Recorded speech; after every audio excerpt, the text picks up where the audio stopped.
भैरवनाथ विविध कार्यकारी सोसायटीच्या चेअरमनपदी कैलास भगवान भालसिंग तर व्हाईस चेअरमनपदी संतोष गीताराम नेटके यांची बिनविरोध निवड.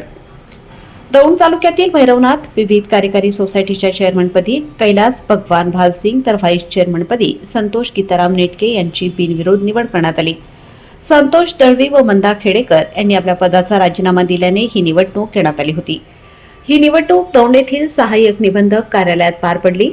त्यावेळी निवडणूक अधिकारी म्हणून राजभोज मॅडम यांनी काम पाहिले. त्यावेळी निवडीचे पत्र दिले. यावेळी भैरवनाथ विकास कार्यकारी सोसायटीचे सर्व संचालक मंडळ, सचिव, मोठ्या संख्येने ग्रामस्थ उपस्थित होते. या प्रसंगी नवनिर्वाचित चेअरमन कैलास भगवान भालसिंग व व्हाईस चेअरमन संतोष नेटके यांचा सत्कार पुणे मध्यवर्ती बँकेच्या माजी संचालिका जयश्रीताई खेडेकर व दौंड खरेदी विक्री संघाचे माजी चेअरमन आणि विद्यमान संचालक विजयतात्या नागवडे यांच्या हस्ते करण्यात आला.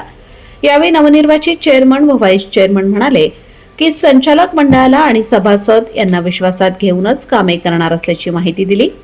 दौंड प्रतिनिधी संतोष नागवडे, दौंड.